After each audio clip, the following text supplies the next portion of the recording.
معرفت کی دنیا کے معزز دوستوں، میں ہوں سیدہ شہزادی اور آپ تمام دیکھنے اور سننے والوں کو معرفت کی دنیا میں خوش آمدید۔ ناظرین گرامی، ماہ ذی الحج میں امام مہدی علیہ السلام کے ظہور سے پہلے کچھ آسمانی نشانیاں وقوع پذیر ہوں گی۔ اسی ماہ میں آسمان سے شدید بارشیں ہوں گی، اتنی شدید بارشیں ہوں گی کہ لوگوں کے گوشت اور جسم ان کی قبروں سے نم ہو پائیں گے۔ ماہ ذی الحج میں دمدار ستارہ آسمان پر مسلسل نظر آتا رہے گا۔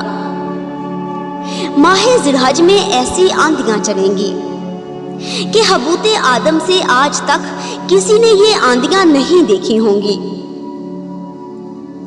یہ آسمانی نشانیاں ماہ ذی الحج میں پوری ہو جائیں گی۔ اس کے بعد پھر امام مہدی علیہ السلام کا ظہور متوقع ہے، کیونکہ قیامت تب تک نہیں آئے گی جب تک امام مہدی علیہ السلام کا ظہور نہیں ہو جاتا۔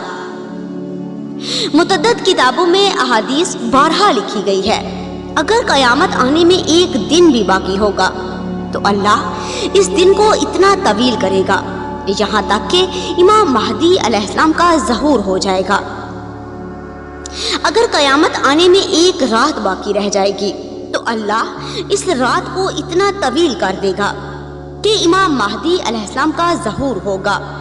دعا ہے کہ ہم سب کو اللہ امام مہدی علیہ السلام کا انتظار کرنے والوں میں شامل حال رکھے اور ہمارا خاتمہ ایمان پر ہو۔ اللہم صلی علی محمد و آل محمد وعجل فرجہم اجمعین۔